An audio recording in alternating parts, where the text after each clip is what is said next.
dream this week. Let's hope it goes well today. As Andy said, I'm Abigail Stevens, and I'm the founder of Think Global Recruitment in the year 2000, just before the .com. Our business moves accountants all over the world. We import and export accountants, literally from anywhere to everywhere. And but through doing that, when we've got a whole worldwide network, we've got the whole world to choose from, we have to be a bit fussy. And we work with a really key pool of clients and candidates. 80% of our placements are actually through referrals or repeat business. And using some of that today, that's what I'm going to talk to you a little bit about, as well as all my years in recruitment. I also have a marketing background. I've put down on the slide that I've got 29 years marketing experience. Don't add that to the 21 and look at me and sort of say, yes, she looks that age. I count being in recruitment as being in marketing as well. When you're running a recruitment business, it's a very similar thing. There's lots and lots of overlaps. And even in you're a consultant in the recruitment business, really, at the end of the day, it's all about marketing.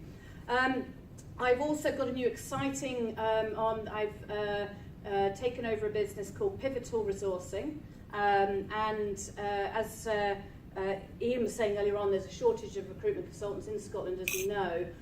What I've done with Pivotal Resourcing is I'm making it international, because that's what I like doing. I'm a very international person, and we're looking to source recruitment professionals from all over the world to move all over the world. So there'll be a bit more of that coming in days to come. We're just building that business up.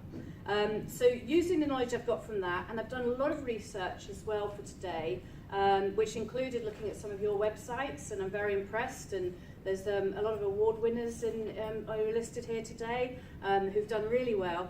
Through that, and also my business networking, that's where I've got the knowledge of some of the nuggets I'm going to share with you today, and I hope you'll take some of those away as well.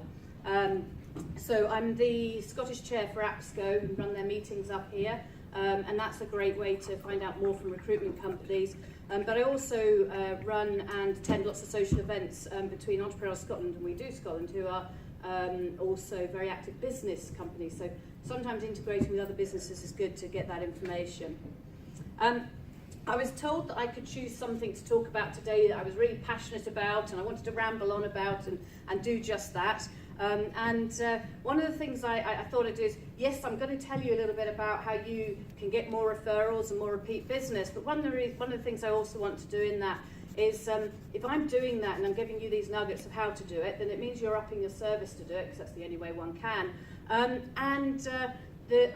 One thing I am passionate about is us upping the image of the recruitment industry. It's an industry I've been in for many years. I love, I respect it, and I think there's many amazing players in it. And I guess, again, today you guys are here to learn, so you are the ones that are the amazing players. But we should all collectively work towards making sure that this is a thing of the past in the future. I don't know how many people have Googled recruitment consultants are, and we cut that off because below it the words get worse, and had to censor it. So we don't want to be that. But we'll also, there's another reason why it's really important to think about building your business through referrals and repeat business. It actually costs 6 or 7 times more to find a new customer than it does to retain an old one. So it's sort of simple there on the cost stakes. And obviously the probability stakes as well. If we look at this, selling to an existing customer, you're more likely to do that by 60 to 70%, whereas a prospective one, 5 to 20%. So the stats are there for us. We heard earlier on, Vincent was talking about employer bland, and Ian talked about how we need to stay ahead to be winners in the future. There's lots of change ahead. There's the IT out there and all the technology, and we've seen all the technology today that people have.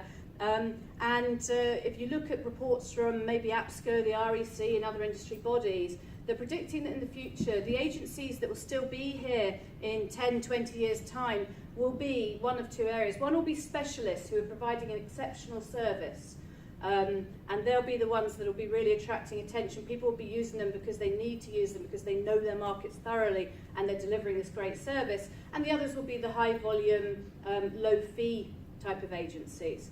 So some of the ideas today we have here will help position you as those specialists. Again, as Lena was saying, it's a big shift going towards specialists, and 75% of recruitment business now in the UK are that. So Yeah, and of course, if we're really good at this, then it justifies our fees and it helps us get paid on time. When we take part in the RIB surveys in the UK, we know that our overheads are a bit higher because we spend a bit of money in certain areas, and we're also reaching out to the whole world for what we do. So we're in the upper quartile there, but we're also in the upper quartile for our average fees. So if you do the right things, you can maintain, retain, and gain good fees for what you do because you deserve it. So we're going to plan to be amazing and still be here in 2020. Let's move on to the 5 ways to increase repeat business through referrals. Okay.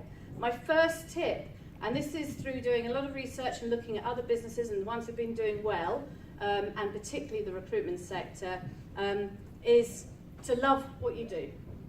You really, really need to be passionate about this industry to be good at it, and you need your team to be passionate about it. They need to bleed green or whatever colour your industry is. It's absolutely important that they are passionate about what they do, because it will come across. It really does come across when you're doing business. If maybe they're not quite as passionate about the product they have, then they can tweak it. But you need to believe in your candidates and your clients. You need to work with and look for the best ones, so that you're enjoying your job and you're building that reputation, and it will come across. Steve Jobs says it. Liz Longman from Team, I've got a lot of respect for her. I listened to Roy Ripper's Live Lounge. I don't know if any of you have listened to those, but he interviews different recruitment business owners and then puts their recordings online. You can get them quite regularly if you Google it. And one of the things she quoted as her nugget there was always be true to yourself. There's lots of really good gems in there. Also, there's certain books that you can read and all sorts of great resources out there for you to have a look at to gain information. The Rich Recruiter's a really good one, and Anne Swain's book, the Recruiter's Handbook, is another really good one for getting some of these tips from. My own one is the vision that I live by, and which, in fact, everybody at Think Global Recruitment does. So our quote is Think Improving Lives. We aim for that because every decision we make in the business, we have to make sure it improves the life of every stakeholder involved. And we want to make it sure. So you think about that on every decision you're making, and we believe what comes around goes around. So actually going in there with that philosophy, it sort of sometimes changes some of the high street things that we can hear about.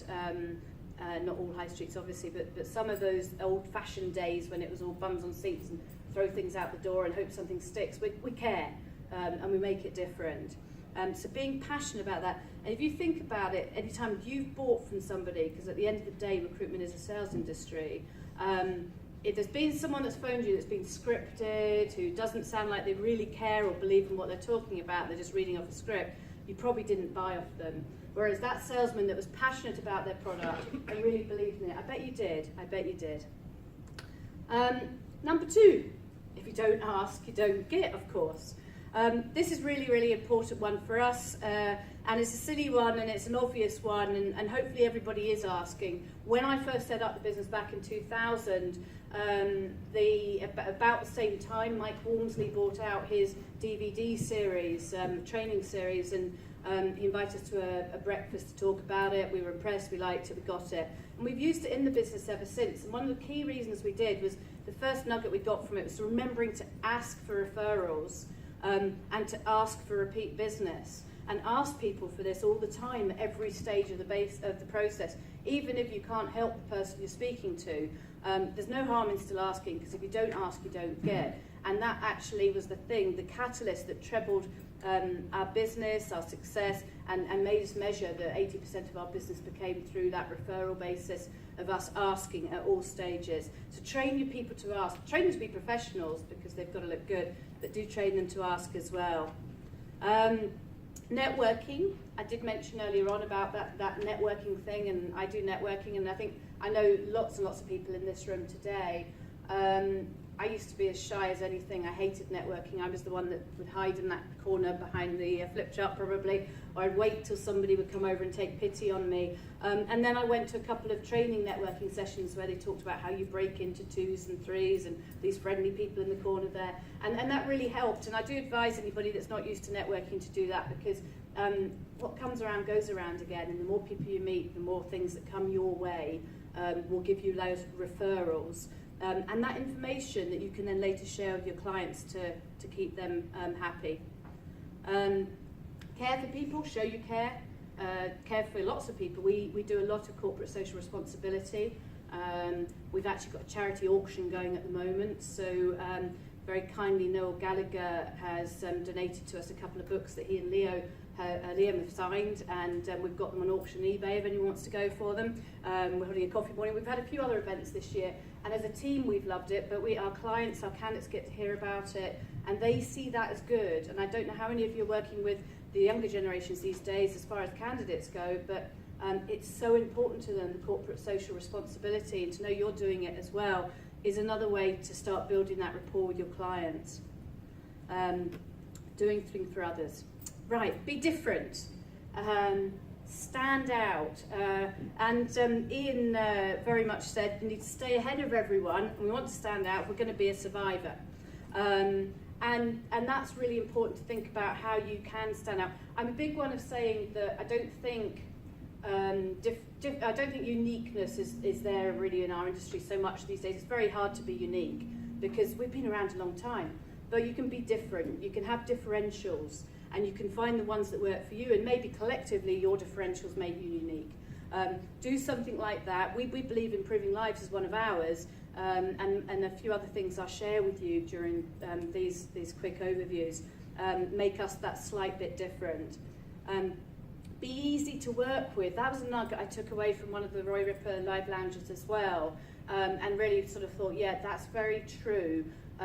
You need to make sure that your clients don't find you difficult to work with, and that you can flex for them and your candidates, and you can provide the service that they're expecting. Earlier on we were talking again about the why. Find out why they use you, what's important to them, and why they might not use you. Why would they go away to someone else? Why would they use someone else and not you? All of those things, so you can be easy to work with for them.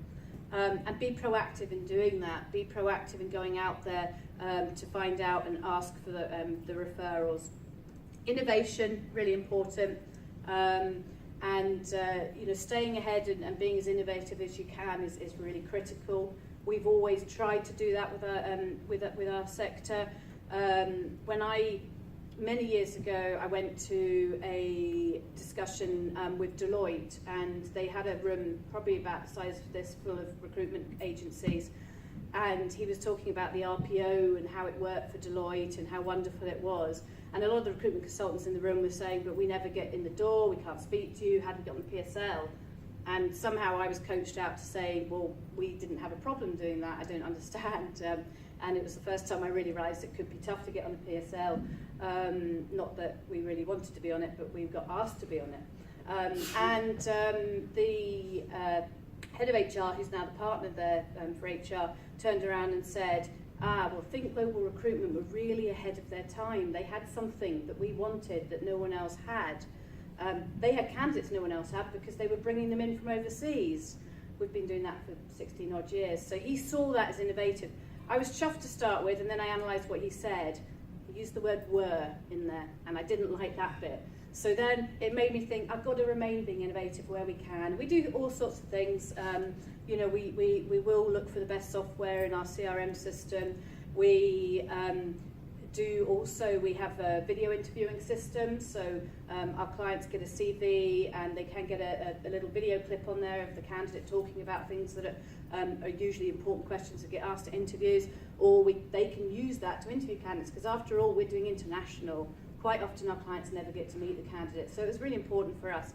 But we're always looking for new things like that. It doesn't have to be IT innovation either, it can be just the way you do things.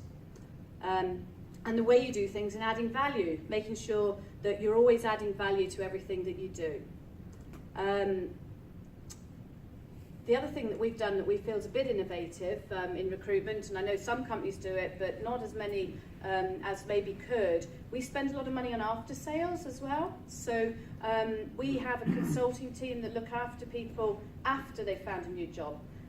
So once we place them, they'll look after them all the way through, leading up to start date and post-start date, to make sure it all goes smoothly.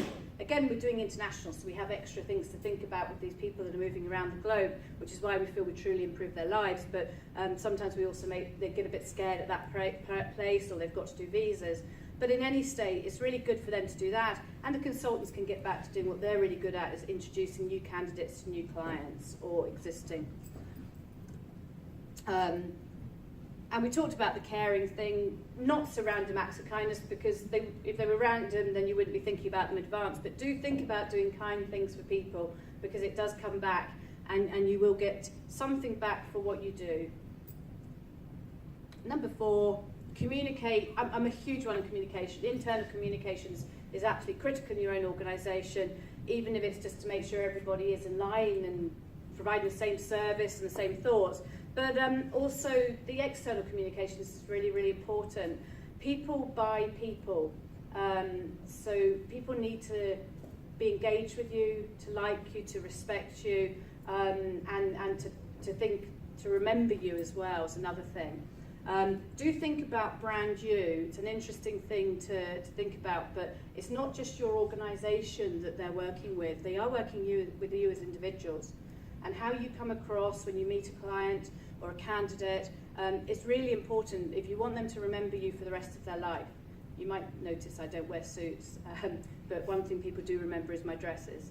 I'm lucky I'm older and I can probably talk my game to get around that. I'm sure other people need to be suited and booted, but there might be something different that you can do.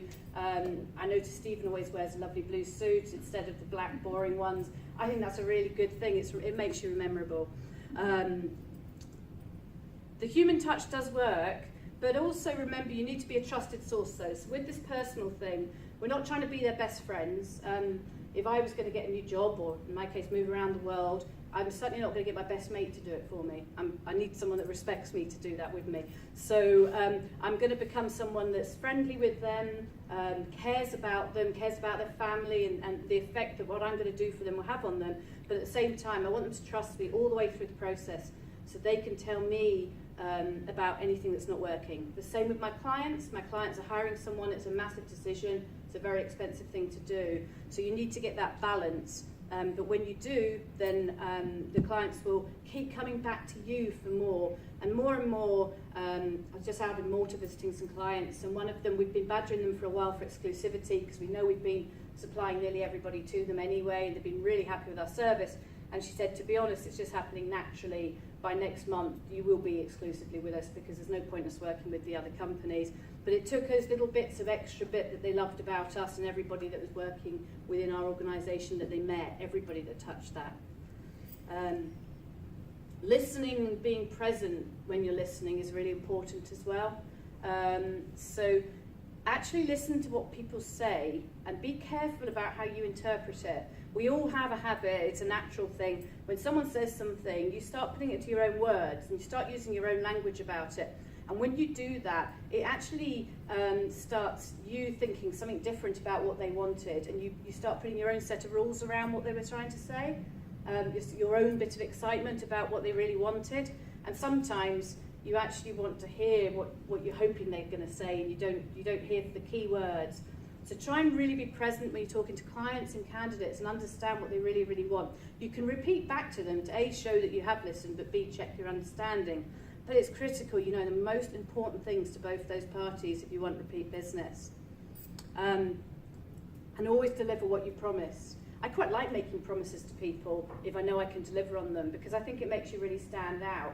Even from the very first call, if I'm trying to get hold of a new prospect, I might leave a message and say, look, I'll call back in a couple of days if I don't hear back from you. 2 days' time, hi, as I said, I'm just calling back again. Finally get hold of them because they realise that you've said you're going to do that. And then when you speak to them, maybe they haven't got anything to give you at the moment, but they say, look, let's agree, we'll talk again in 2 months. You call back in 2 months and start your conversation with, as agreed, I'm calling back in 2 months. people start to see you as somebody that deliver what you say you're going to deliver, they'll keep using you and they'll come to you. And there's many accounts that we've really gone on at, and you keep trying to chip away at, and other people might fall by the wayside and forget about them. And then all of a sudden you get that call out of the blue. You suddenly get an email back out of the blue to something you sent 2 years ago. It's quite bizarre. And you're going, yes, they do remember me because I did something right there. So my last point, do more with less. Detail is really, really good, really, really important. If you're going to be that specialist niche, you have to get into the detail.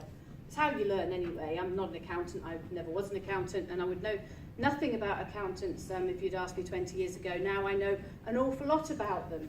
But taking the detail through a thorough job spec to a thorough interview, talking to the clients though and showing them that you're asking the right questions. They don't really care what you know because you're specialists in recruitment. That's your specialism. Their specialism is what they do.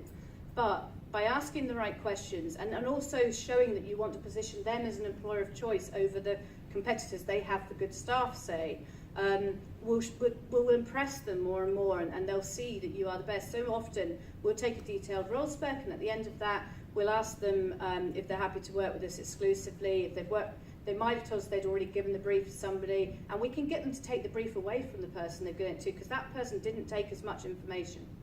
And they'll say, you're right, actually, you so much understand us better. I don't think I'll get a good response from that person. They didn't take the detail.